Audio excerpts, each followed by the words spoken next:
pratandha pagelaran Ringgit Purwa ing dalu menika badhe kawiwitan.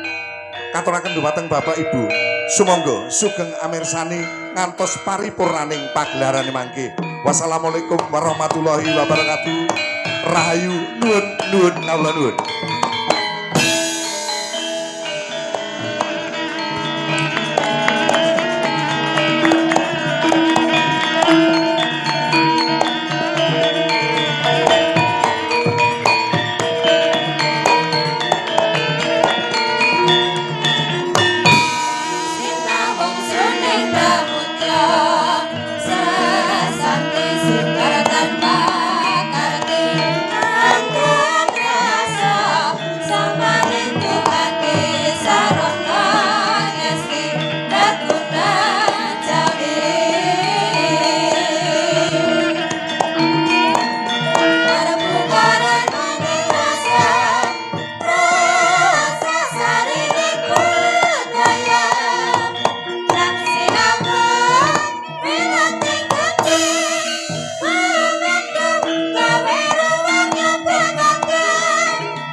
Iwang Suksmadi luwih muga ngayomana mring panjenengan isuk napa ngamarta.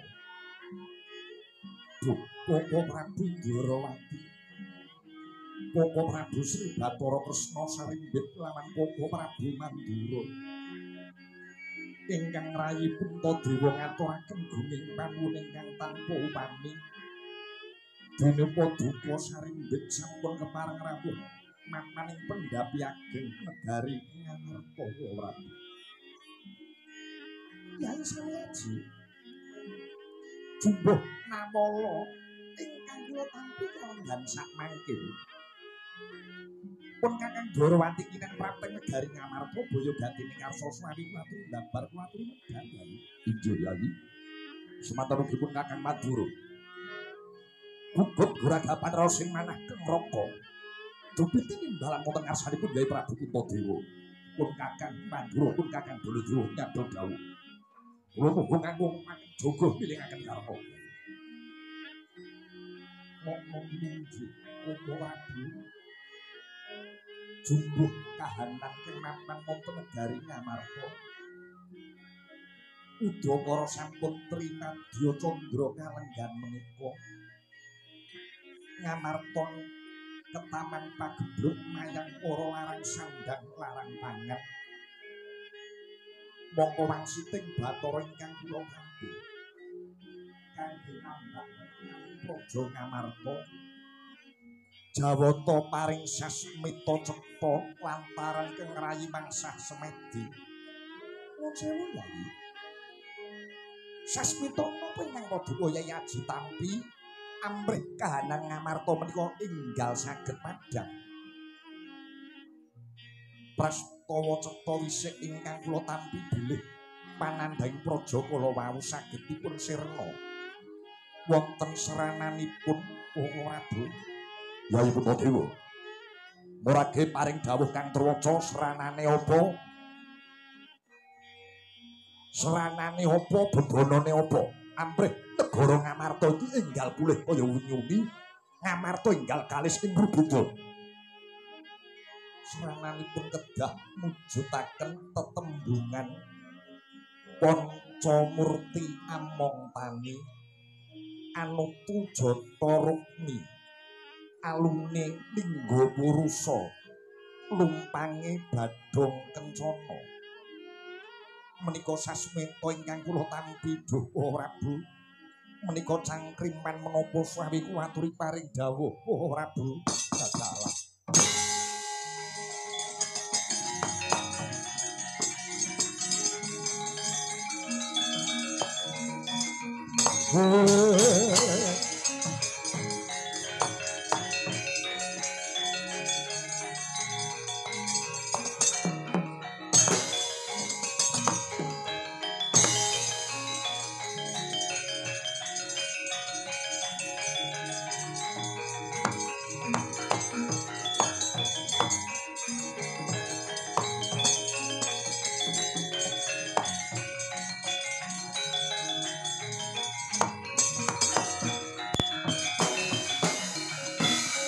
Napa Kresna lenhang ngandika Duh Yai Prabu yasa ngaweng tias.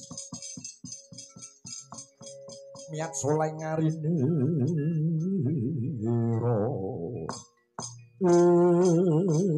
jagat Duh Bathara Pasungkur jagat Duh Yai. Yai Aji Puntadewa menika wangsiting Jawata nelakaken bilih badhe sirna pepetenging jagat menawi saged mujudaken Pancamurti Among Tani. Ngono inggih.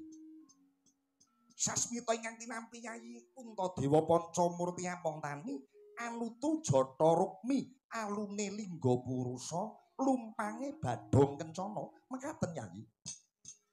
Ngono inggih. Leres Koko Prabu. Kamangka kengrayi Puntadewa babar pisan dereng mangertos tegesipun tembung kala wau menika menapa. Wah. Dilitek Kresna kakangku. Yai Werkudara piye? Aku arep takon kelawan Dilitek Kresna kakangku. takon perkara apa? Sambung rapete Pandhawa lawan Ratu Ndrawati kuwi apa? Jagat wis nyekseni antarané Kresna kelawan para Pandhawa kuwi ibarate kreta jaran lan kusire. Kreta jarane sapa, kusire sapa? Kreta jarane adi-adiku para Pandhawa, kusire pun Kakang Ndrawati. Wis ngaku lahir batin gelem dadi kusire Pandhawa. Jagat nyekseni lahir batin Ratu Ndrawati ngusiri marang para Pandhawa. Yen wis pancen ngaku lahir batin morage wedarke. Jlentrehno tembung iki mau tegese kepiye? Kreta jaranmu padha bingung ora iso negesi tembung iki mau. Wis sak lumrahe kewajibane kusir medar babar wangsiting dewa iki mau. Yo Yayi. Yayi Kresna kadangipun Kakang. Siadi yen pirsa enggal wedarna. Muga-muga bisa dadi srana bingkas pagebluk kang mapan ana negara Ngamartahi Yayi. Yayi Puntadewa, Yayi Werkudara kok Prabu Mandura. Ah, yo piye? Piye Yayi piye? Wangsiting Bathara, wangsit Winursita ingkang tinampi Yayi Puntadewa mrih padhanging swasana kala wau. Pancamurti among tani, panca menika tegesipun gangsal utawi 5. Dene murti menika werdinipun tunggal. Ingkang mekaten tembung Pancamurti menika saged winastan sarira gangsal ingkang sampun manunggal. Sarira gangsal ingkang sampun manunggal menika sinten Koho Prabu? Mboten wonten sanes kejawi kadang-kadang kula para Pandhawa piyambak Yayi. Pancamurti kuwi tegese para Pandhawa. Yayi Werkudara iya. Wah. Aja mertanggung olehmu paring dawuh.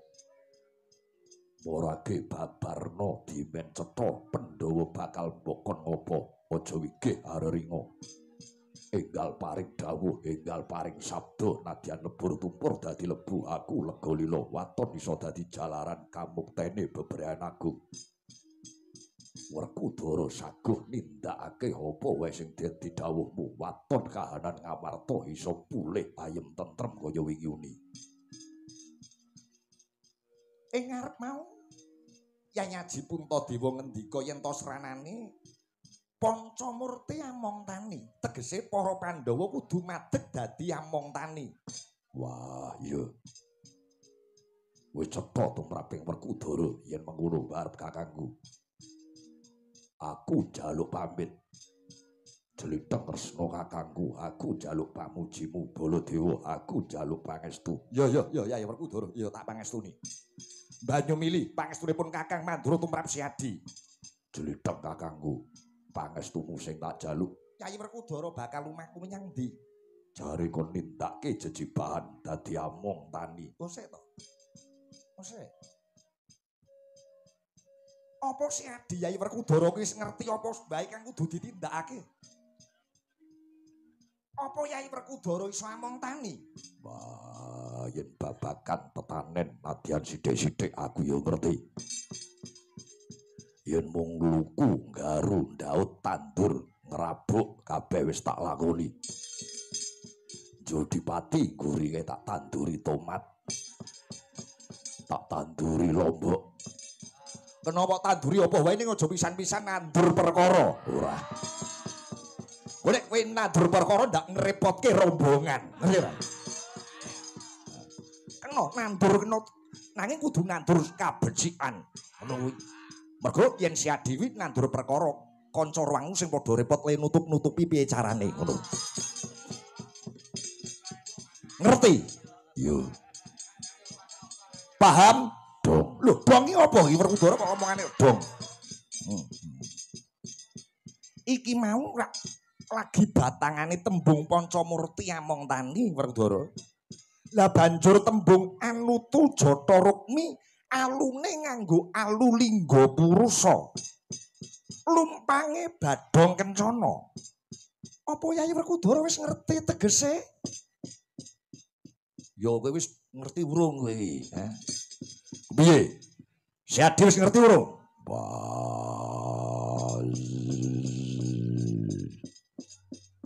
Wah, ora wawe. Ditakoni ngereng karo wawe. aku ki mikir Mbok pikira nganti pirang-pirang jam nek ora ngerti ya ora iso ngucap, ora ngerti. Mbok Bloko Suta wae. Jeneng kakangku, adimu Jodipati ora ngerti. Ngono. yo piye? yo aku urung ngerti. Lah, ra ngono. Kresna. Koko Prabu. Mbok ora neroke pun Kakang. Lah injih wong. Sepisan mawon saged kok dadak kaping kalih. Aku nek ora ping loro ora marem, ngerti ora? Iki Werkudara tuturana iki. Dheweke urung ngerti apa tegese tembung mau, ngono. Lah urung ngerti wae kok sak arep mangkat. Kowe iki piye to Werkudara? Besok meneh iki aja grusa-grusu, aja kesusu, aja tumandang yen durung gamblang. Koko Prabu Mandura menika rekake ya melu ngandani Werkudara. Lho, Aku ki wong tuwa, wajibe ngandani bocah-bocah sing urung pono sing durung ngerti kuwi mau. Ngono. Kala wau Werkudara nyuwun pamit. Nyuwun pangestu Koko Prabu Mandura. Keng menapa Koko Prabu Mandura nggih mangestuni kelawan Werkudara? Oh iya ya. Nganu Yayi. Baladewa ki jejere wong tuwa.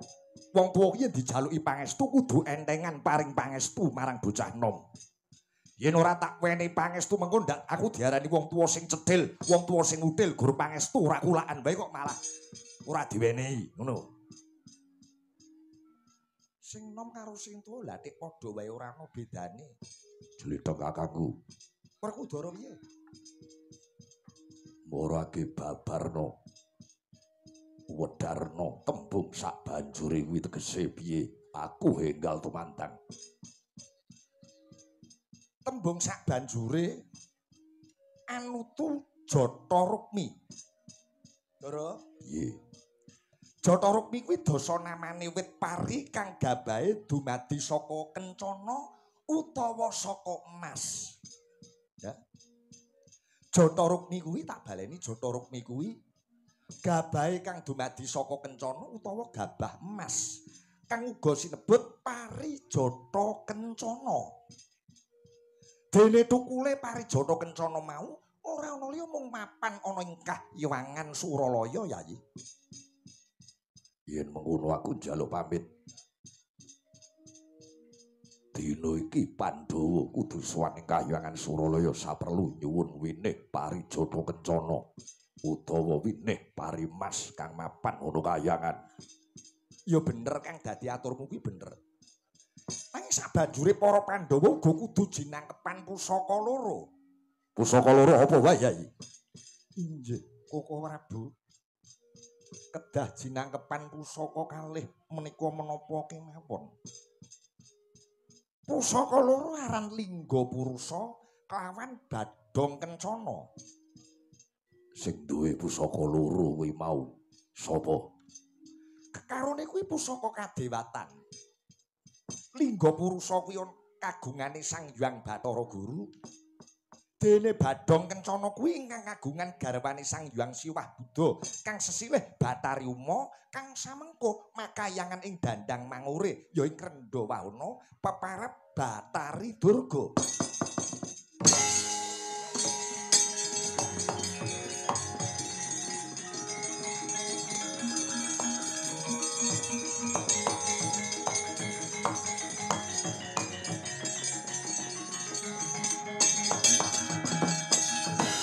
Kalame mawali mut kalamatan jroning alam nganyut.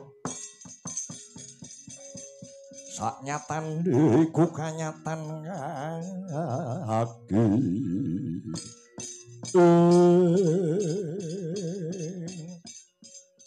Koko Prabu Dwarawati. Kula ngaturaken gungging panuwun ingkang tanpa pamit dene paduka paring pepajar tumrap para Pandhawa. Injih, sepisan malih kula ngaturaken gungging panuwun mugi-mugi syarat surna kala wau sembada damel padhanging kahanan ngamarta ora Bu. Injih Yayaji, injih. Sangeteng ajeng-ajeng kula mangke sirnaning pagebluk ngamarta menika sageta ndayani tentreming negari Dwarawati ugi Yayi. Injih Yai. Semanten ugi pun Kakang Pandura. Ing mangkipun Kakang Baladewa nderek ngepek eyom katrimani kadang-kadang Pandhawa, mugi-mugi waluyaning Praja Ngamarta jalari tentrem bagya mulyaning kawula sak negari Mandura. Yai Werkudara, Barep piye? Siadyaja kesuwen Yudi. Enggalo swana ing kahyangan Suralaya. Nyuwun ngampil rerengganing kahyangan wujud parijata kencana sarta pusaka kadewatan lingga purusa. Minangka srana nggone para Pandhawa bakal ngayati among tani. Wah, iya. Yen kaya mangkono, Adi Mulanang estoke dawuhmu barep. Yai Harjuna wonten dawuh Koko Prabu. Swana Pandi Batari Durga nyuwuna ngampil pusaka Badhong Kencana ya Yai. Kula nun inggih. Pangestunipun Koko Prabu Puntadewa ingkang kula suwun. Ingkang rayi Madukara badhe mboyong pusaka Badhong Kencana minangka jangkeping syarat srana Pandhawa nggihipun badhe ngayati among tani. Koko Prabu Ndarawati. Arjuna piye? Pangestu Paduka ingkang kula suwun. Banyu mili pangestune wong tuwa tumrap jeneng sira Yai. Soroting pandam sumulun amadang jro pasarean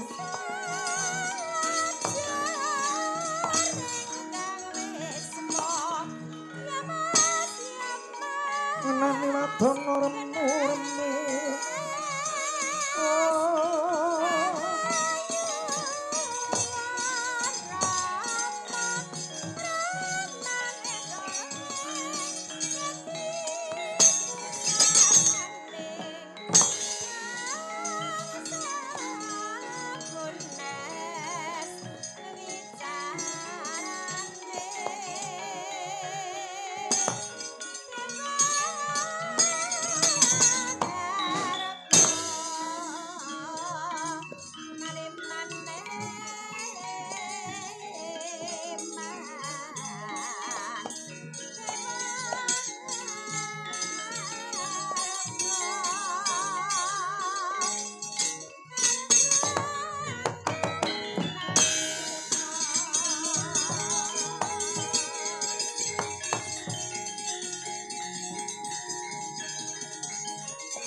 Yayaji wonten dawuh Prabu. Nyai Puntadewa, kula suwun wiwit kalenggan menika ngantos syarat-syarat srana makempal mapan wonten Praja Ngamarta kangge miwiti ngayati Pandhawa nindakaken ayan namung tani. Monggo sesarengan kula dherekaken manjing sanggar pamelengan meminta sing Bathara amrih lampahipun Werkudara kaliyan Harjuna kalih sing rubeda. Nom inggih. Ingkang rayi Puntadewa namung sendika ngestuaken dawuh Paduka Prabu. Prabu Mandura. Yai Kresna piye, Di? Monggo sarengan manjing sanggar pamelengan meminta sing Bathara Prabu.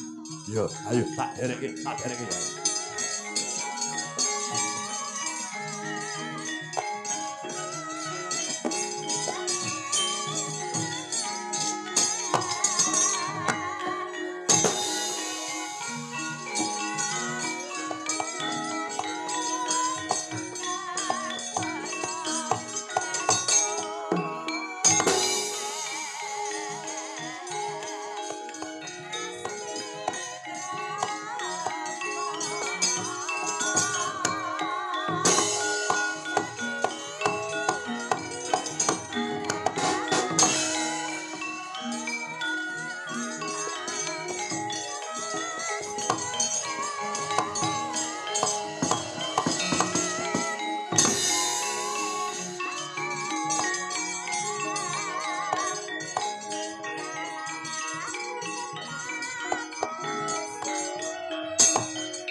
remeng-remu sorot Hyang Pratangga Pati himawan seta nawangi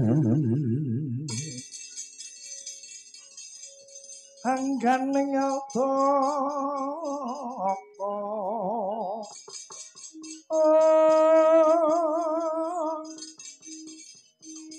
manampak bumiring mawes rebing sarira manampak bumiring mawes rebing sarira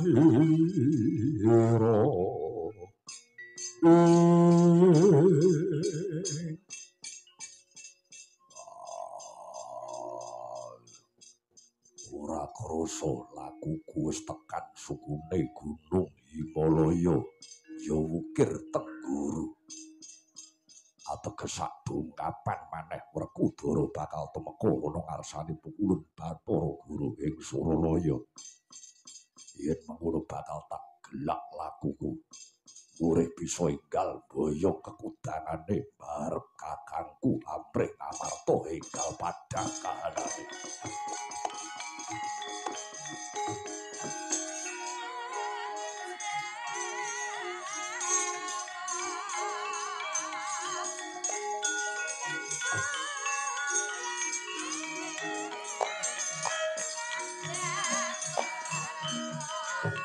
Seranan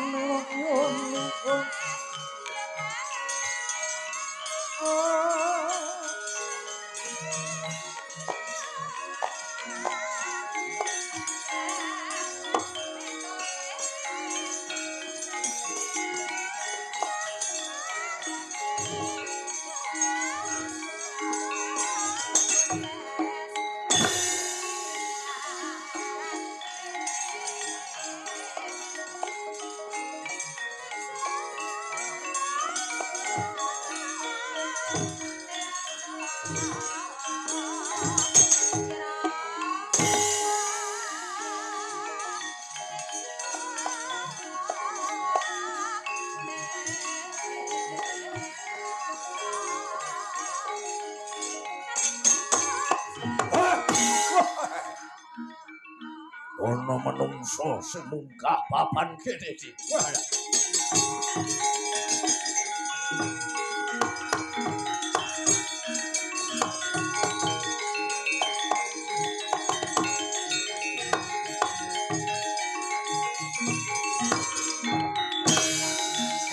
Padhet, padhet.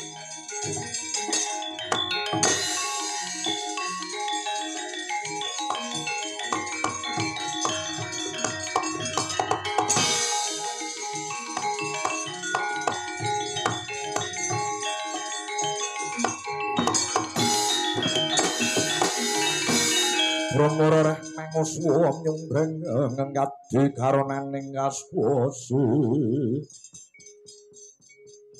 aning marga amal agung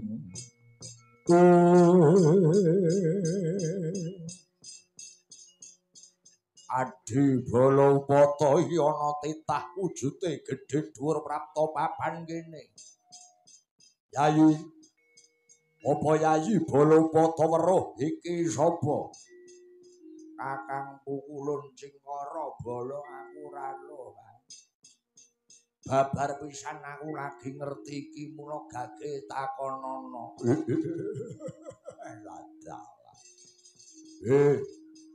ana titah pujang karo mengko dhisik Morake ngaku sapa jeneng mulan mengku arep apa dene temeka ana lawang sira matangkep enim ya tambuh lawan aku Panenggak Pandhawa Satriya Jodipati Werkudara sing dadi aranmu bali kowe sapa kowe Werkudara iya Werkudara lek nomripatku jerengen gobokmu sumurapa aku Jawata kang tinanggenah rumeksa papan kene bebisikku Bathara Cingkara bala Dene aku adine lanang Werkudara Sumurupa. Aku adine Kakang Pukulun Cingkara Bala bebisikku Bathara Bala Upata. Cingkara Bala lawan Bathara Bala Upata. Heeh. Aku sing reksa lawang sela matangkep Ya aku sing jaga papan kene Werkudara. Ayo. Apa setiamu dene munggah nganti tekan papan kene mapaning sela matangkep. Apa setiamu? Wah, tiwas kebeneran. Kebeneran piye? Tiwas kebeneran aku bisa ketemu lawan Pukulun Bathara Cingkara Bala lan Balapata.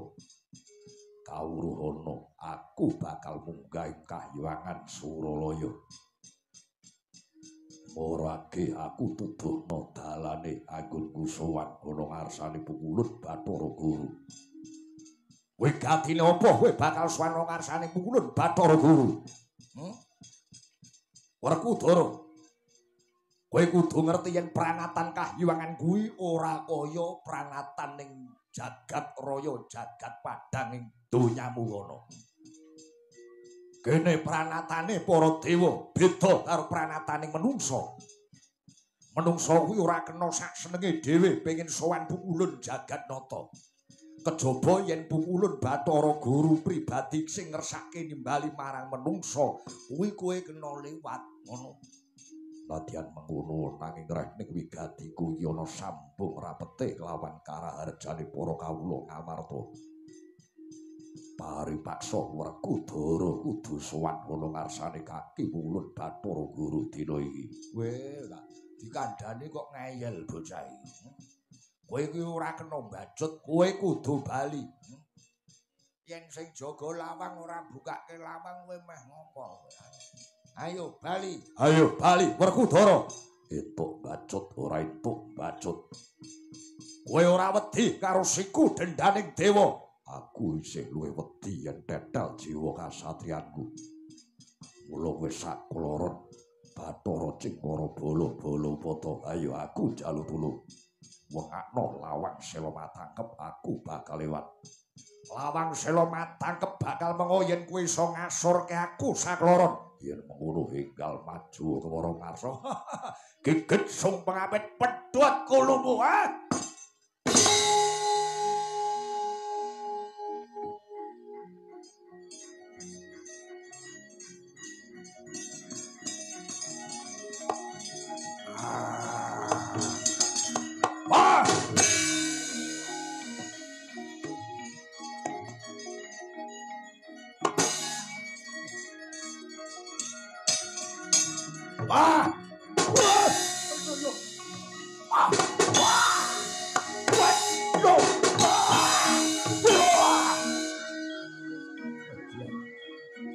Hati-hati di.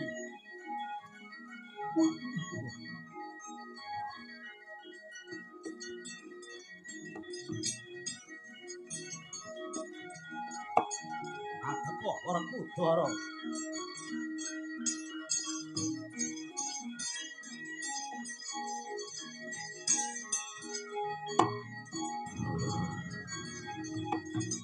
Wah! Hei! Hei!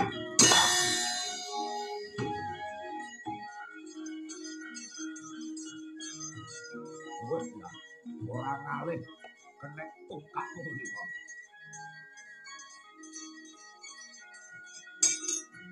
Ah! Hei! Ora apa-apa. Hei!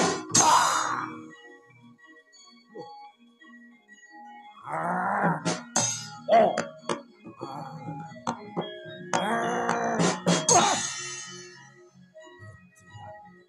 Atos tenan Werkudara. Ayo. Adekane Werkudara. Ah! Oh! Ah! Ah! Ah!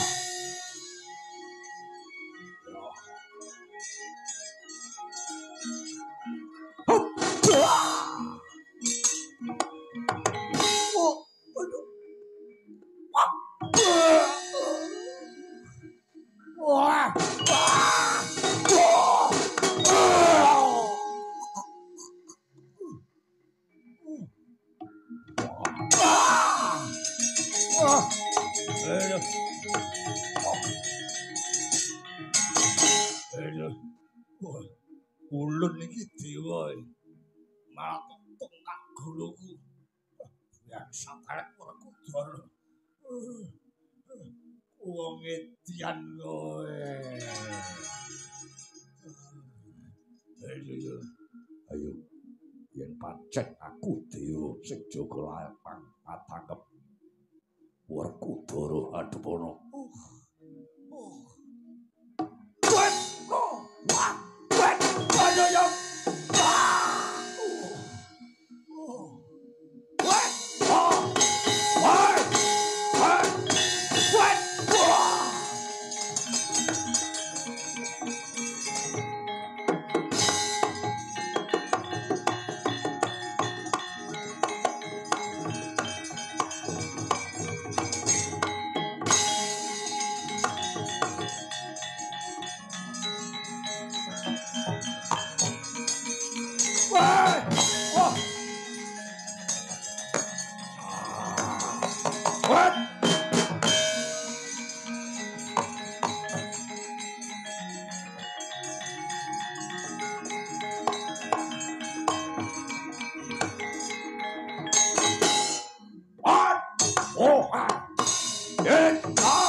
Adyanta dewa Werkudara ora bakal wedi, ora bakal mundur secangkah.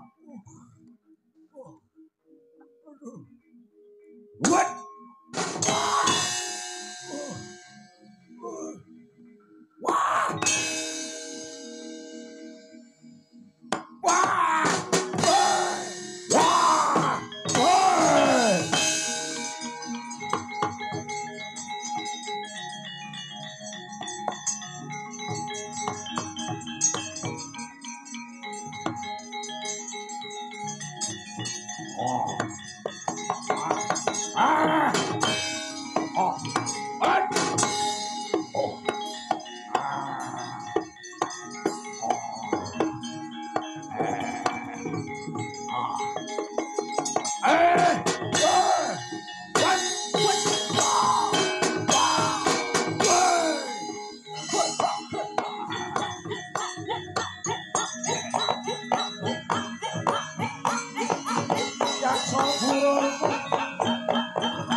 Leyane katut munggah kabeh.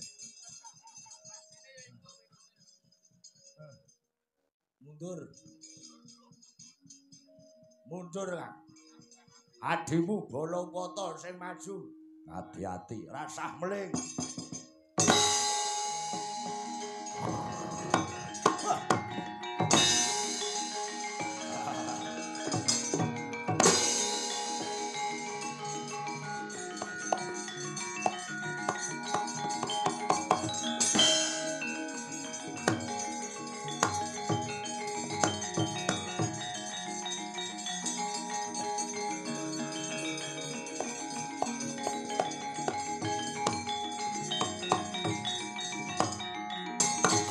Adine lanang sing maju. Balapata. Ayo. Aja wong adine rebutan bareng ora mundur sejangkah. Yo.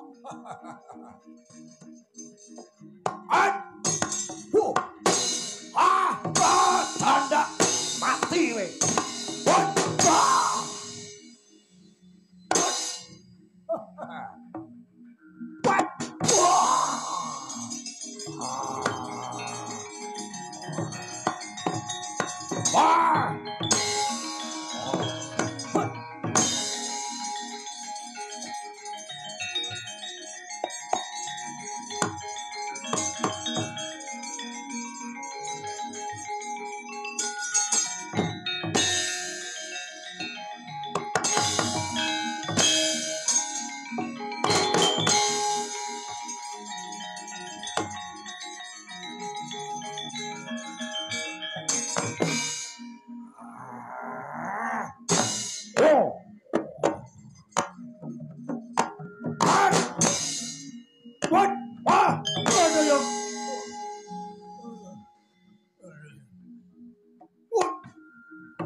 Colke kok ngapake.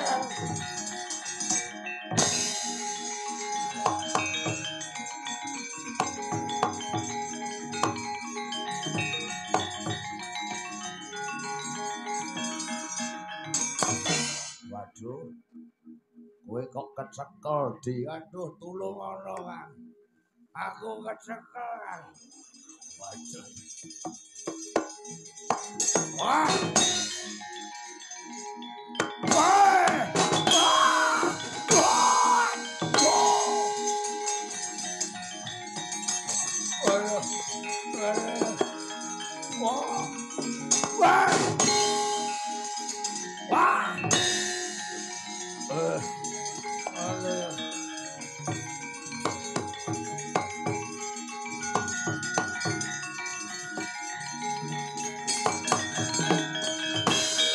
Jojo mung taklir tap jojo bang maring ngonyis Umecut paduning ladi netra kocak mundhar andir Werkudara tulung Werkudara aku meh kok kapak Werkudara kowe sakloron bakal tak dukumba aduh mati aku aja dikumbu aduh mati aku gosek tadi yen buta lumrah didukumba sirahe mesti pecah njur mati ning aku karo kowe iki derajate dewa mosok dewa mati musuh menungso Dek lali aku. Nadyan to dewa ora kemeng pati. Nanging dewa kena ing lara. Hayo dibuktekke. Luwih atos tekate Werkudara apa luwih atos kirahmu Saklara. Tak dukumba ambal-ambalan mbuh dadimu. Werkudara, Werkudara. Hai. Hai, tolong.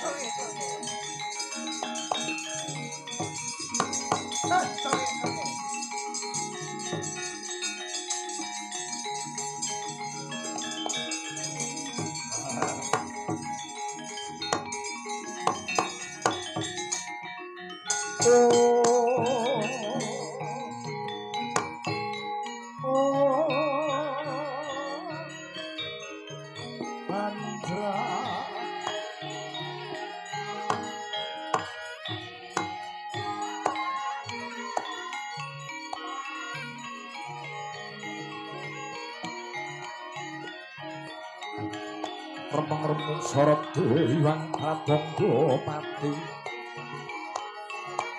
Himawan Setonan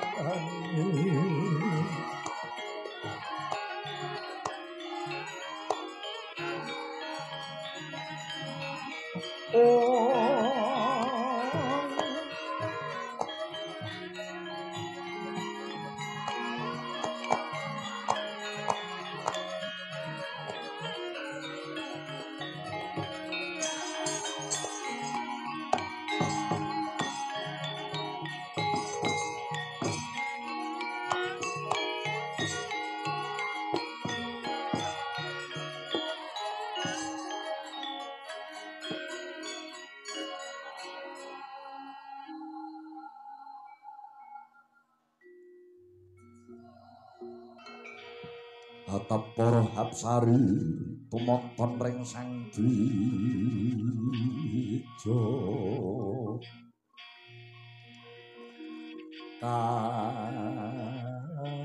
kadyonggal para sajiwa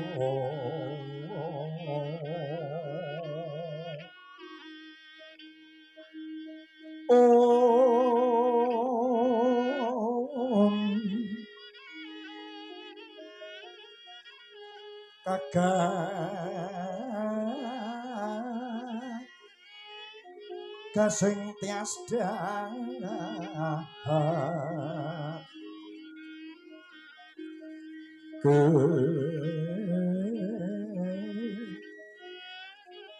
pran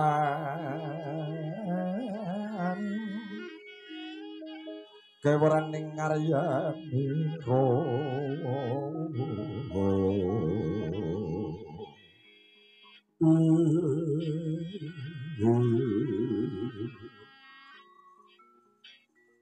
samyomyat rengganing Prabata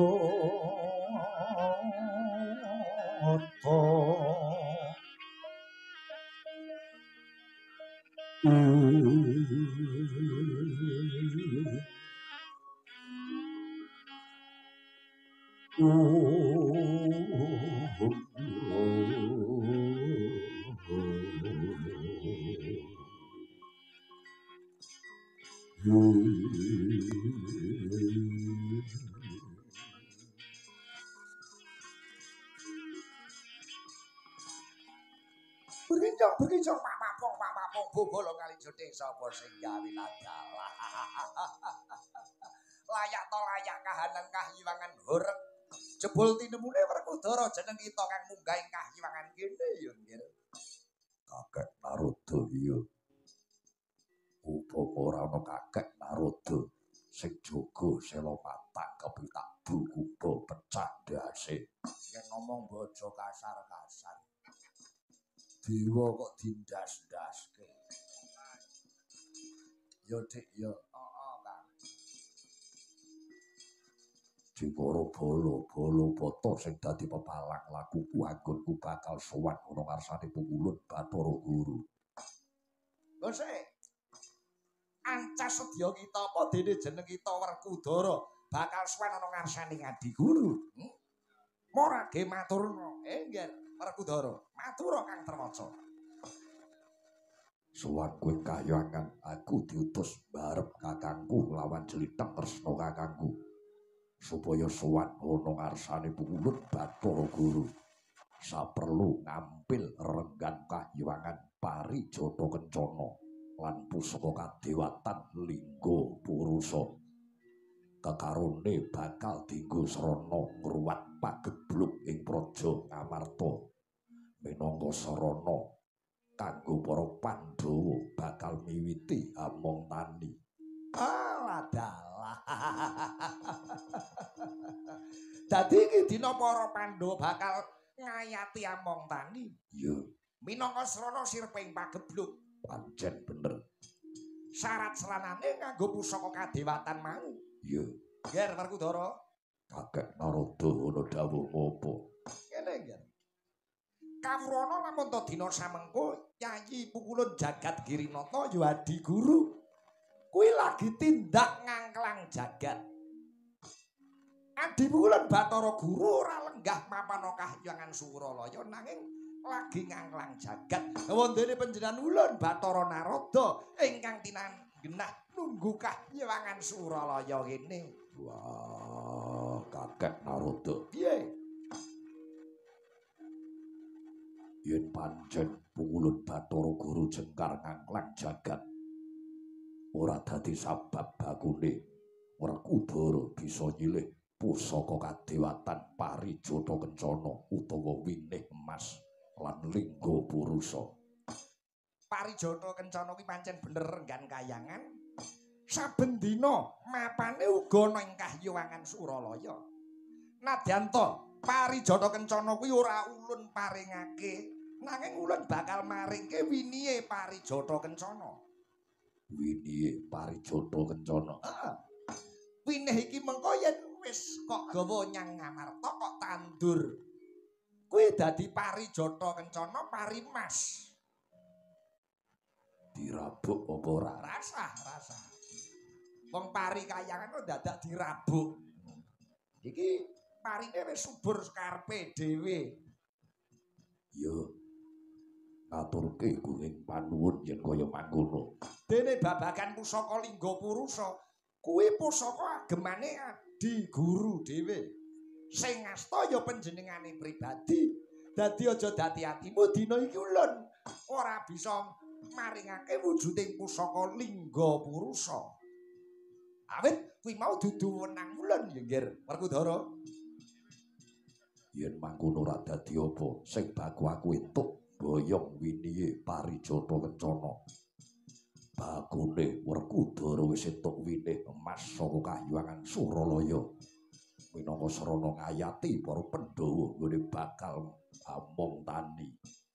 Kakek Narada aturke kuning panuwun marang Wulun Bathara Guru. Ya nggih. Yen pancen kaya mangkono, marage winih Parijata Kencana iki tapanana ya Werkudara. Wong ngendriya mang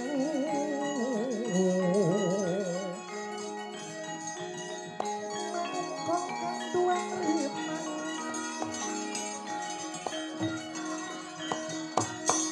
lerleno ampanen yang pangkusa mangku sandya yahutama.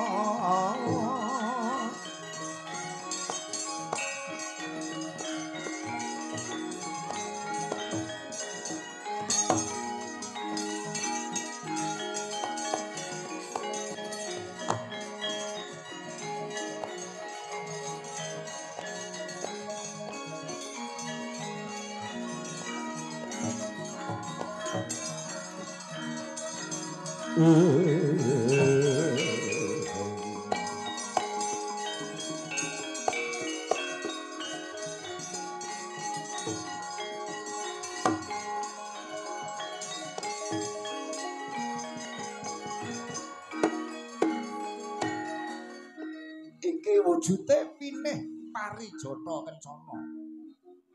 Winih Parimas kanggo para Pandhawa dene bakal miwiti ngayati ampong tani. Iya. Aturke kuning panuwun. Ning ya kuwi sing ati-ati.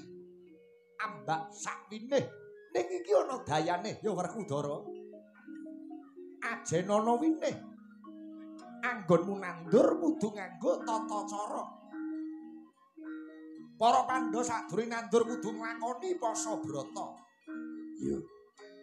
Apa sing dadi dawuh Kakek Narada paestoke dawuhmu? Aturke kuning panuwun tak gawane winih Parijata Kencana.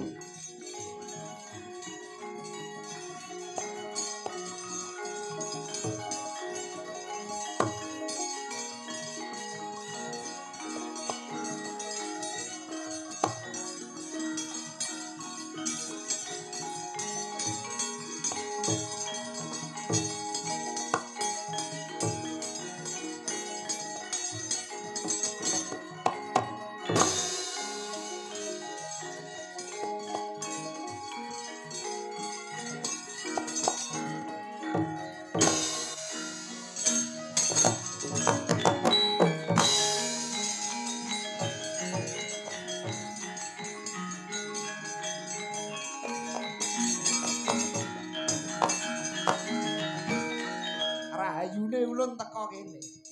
Nggih, Lun. Upama aku ora enggal teko wah pecah ndasmu kowe. Werkudara bocah glendam-glendem ning galak.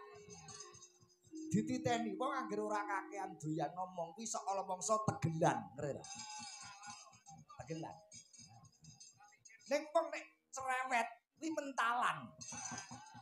Lah kok mboten wonten bedanipun, Lun.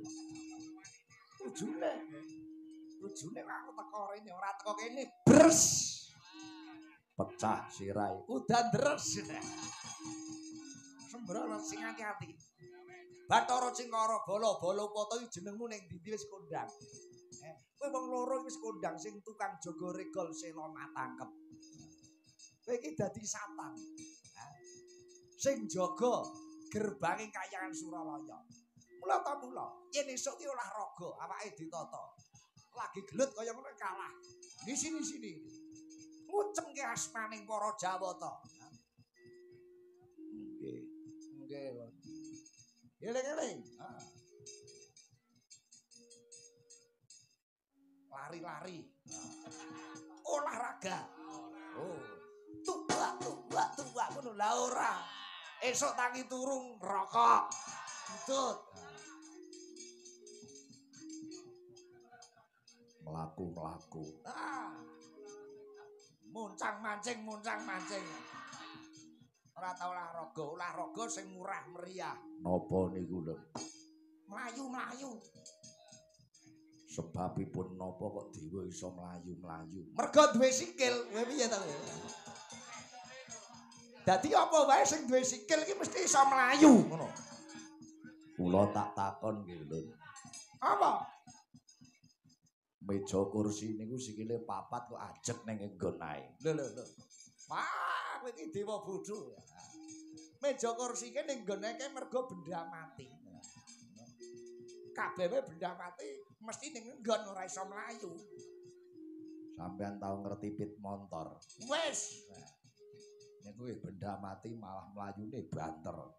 Digas nyerempet cengel sampeyan. Wah, angel bisa kirane. Pit motor kan iso mlayu banter mergo kae duwe mesin.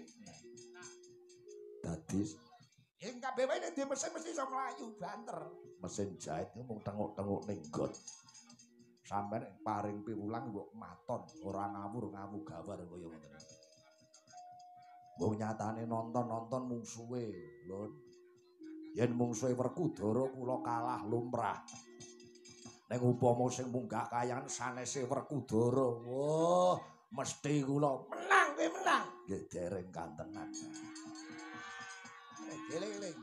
Kowe dina iki gandeng kowe ngecem ke asmaning para Jawata kowe kalah musuh titah wantah. Kowe tak pidana. Waduh. Pidana napa lho? Pidana menapa? Ora entuk jatah mangan saka Kahyangan. Iki lepas. Iya. Lepas. Ora ning uang makan mangkat mulih, lepas iki. Poso seminggu. Ha nggih pun mboten napa-napa. Nek ora mangan gawean kula pun lho. Bakunipun kula janji prasetya menawi wonten titah ingkang badhe munggah Kahyangan kula ingkang tanggel jawab tak cekel rembug.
Sigra bala kang tumingal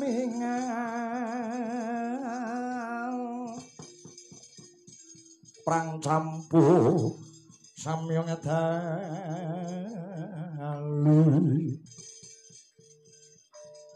lur cadet pileting godo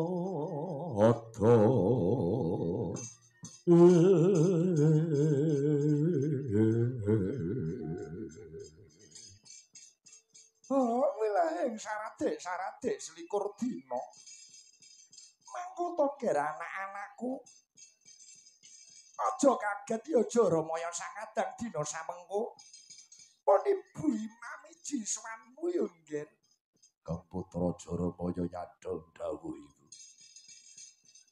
Gugup guragapan rosing manah. Ewadene Kanjeng Ibu Bathari Permuni hamiji Kang Putra Jaramaya. Menapa gatos sing karsa suami kula aturi babar kula aturi medhar kula ngangklungaken jaga nilingaken karna. Kula sumurupa dina samengko kabar wis ngebar pawarta Swarata.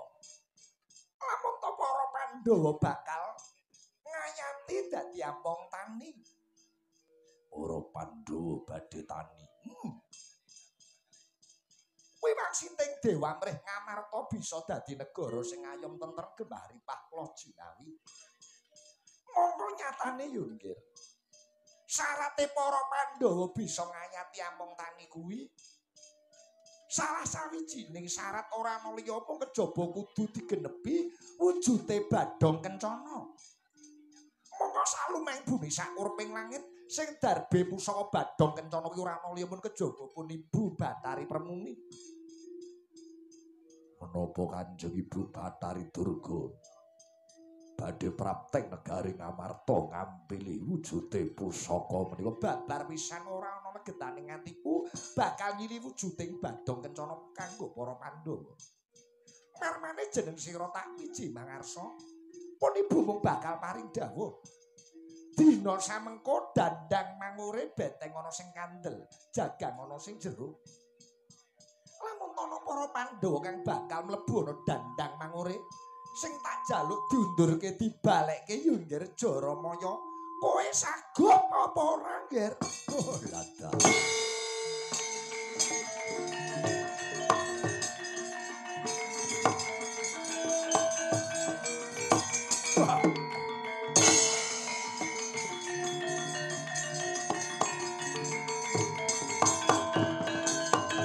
Putra Pandhawa tata gate saya Indriyaksa Sara Maruta Bawana Bana Margana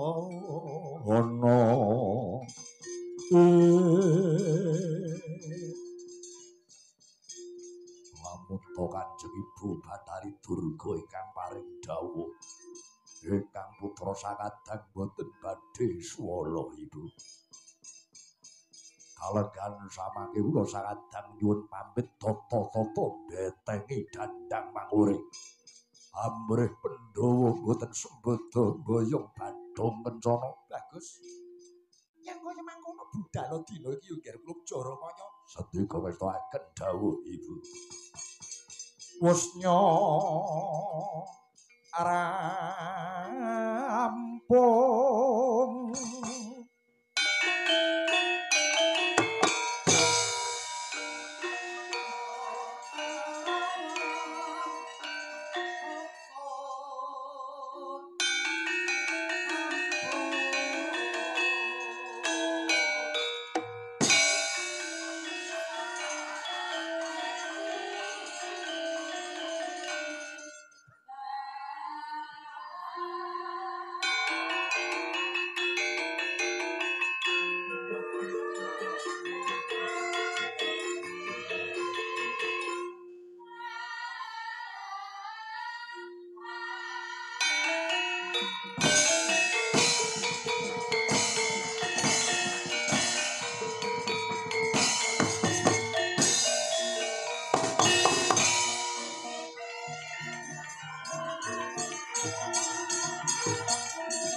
Hey!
Hey!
Yo, yo, yo!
elang.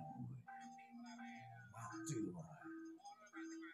Jaya mok sepele.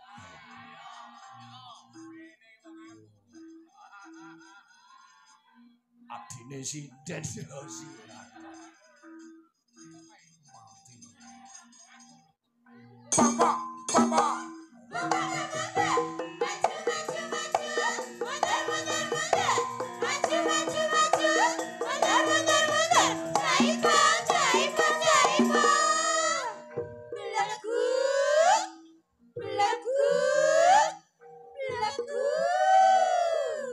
Sindene kompak. Lampune padangke Mas, padangke lampu.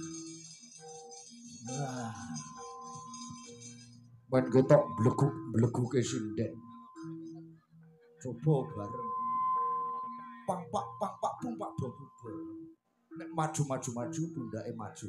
Mundur pundake mundur. Wah. Kamera ke presiden. Wah, coba. Jiro lu ya.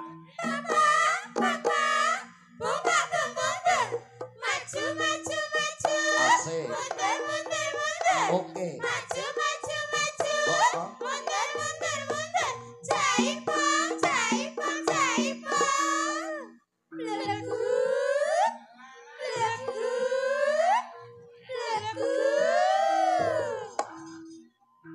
Bareng rapati cetok siji-siji. Nomor loro saka kene. Ayo Lili. Tunjukkan kehebatanmu, iramane sesuai kenong. Awas. Jiro lu ya.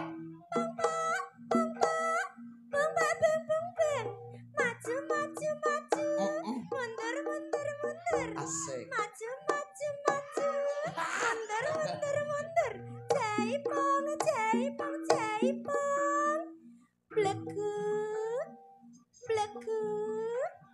Bleguk Mas Putra.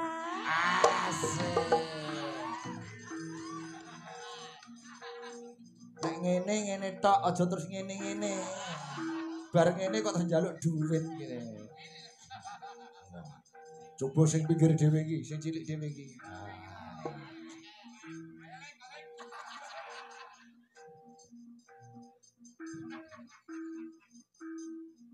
Mengingat sidik lagi. Ayo Mel, oke, awas. Jiro lu ya. Maju. Oke. Mundur. Asoy. Maju. Mundur. Jaipong.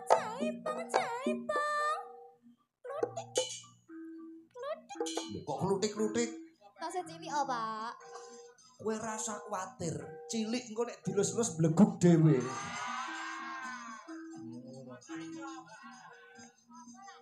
Nomor 3, Indri.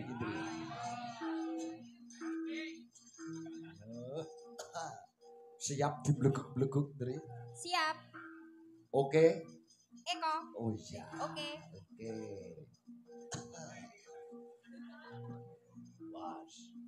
Jiro lu ya. Bapak. Ayo Pak Bung. Ayo. Pak Bung. Pang Pak. Kok bapak? Bapak ngoten. Kok ayo Pak Pung. Nek ngejak Pak Pung bapak aja saiki. Lah kapan Sesuk bar wayangan. Wah, Pak Pung karo bapak enak. Aja. Arep Pak Pung diloni.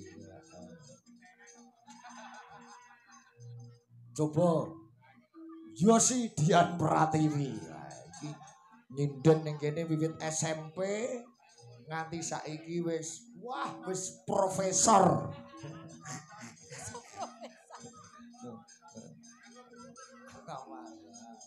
Wah, iki Yosi lovers ya akeh.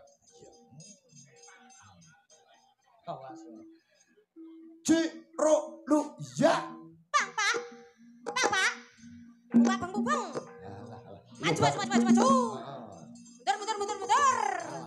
Jaipong, jaipong, jaipong. Blekuk, blekuk, blekuk, blekuk, blekuk, blekuk, blekuk, blekuk, blekuk, blekuk, blekuk. Iki obat entek nek iki. Deni, ayo Den. Selamat malam Den. Selamat malam. Ku sinden apa tukang parkir? Sinden oh, cantik kok. Oh cantik ya. Gak ngomong cantik tak bacok. Waduh, ya iki. Ngene diarani sinden gawane birang. Waduh, itu bae apike.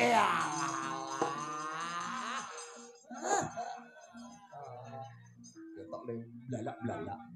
Siap bleguk-bleguk ya, Den? Oke. Oke. Ru ya. Bapak, bapak. Bapak, bapak, bapak. Maju, maju, maju. Mundur, mundur, mundur. Oke. Maju, maju, maju. Mundur, mundur, mundur.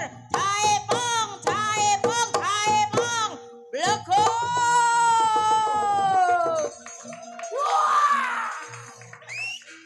Waduh.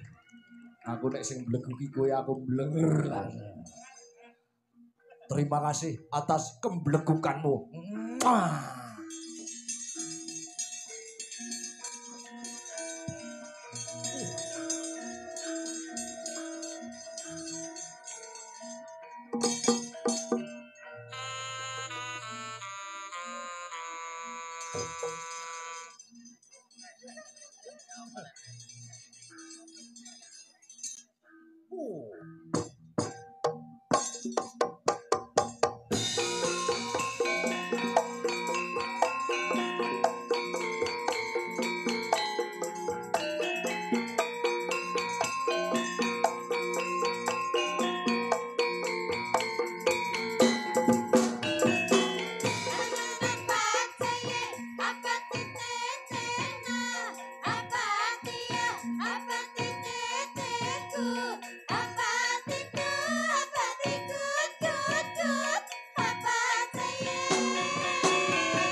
Wah jinawi kangen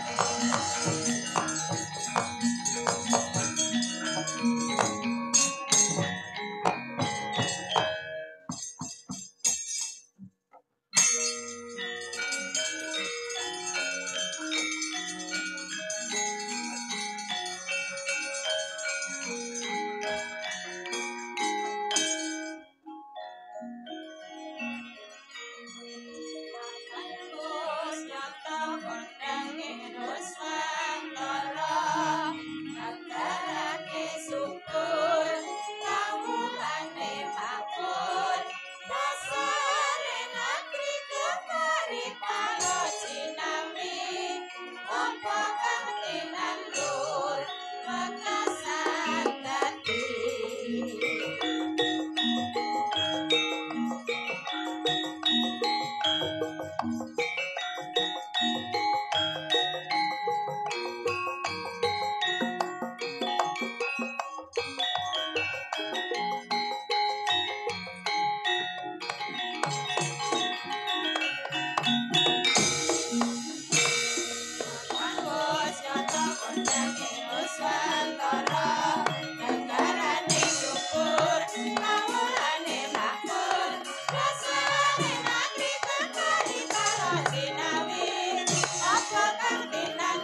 vokal tambah Mak jedot, mak jedot, mak jedot, depan pecah maneh. Isih esuk rezekine tambah lumpuk. Oe tambah lumpuk, oe tambah lumpuk, oe tambah lumpuk, oe tambah lumpuk.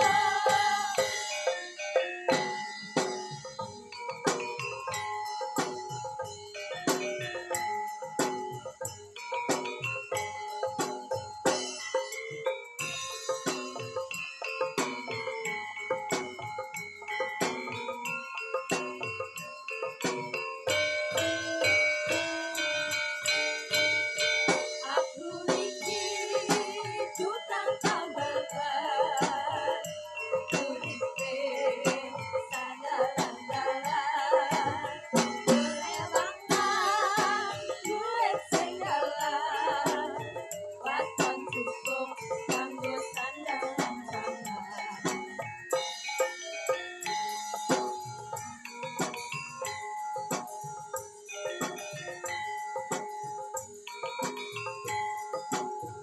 Aku iki tukang tambal ban, rezekine untung-untungan, nasib apik duit kantongan, wayah apes ketemu rasa koncongan.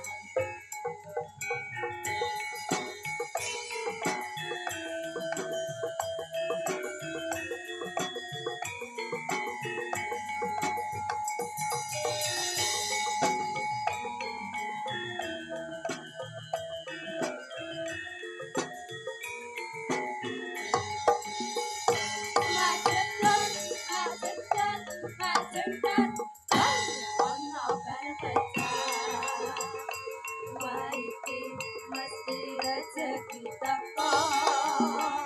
Majedot, majedot, majedot, depan pecah maneh. Isih esuk rezekine tambah numpuk.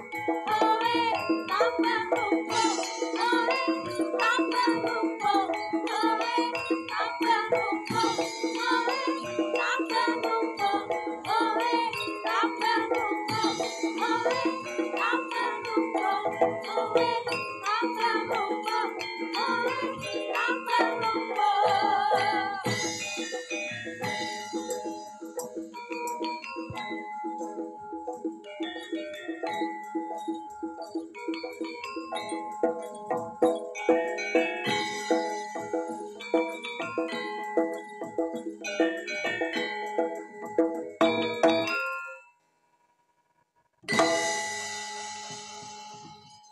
syukur alhamdulillah wa syukurillah yo nduk limbo.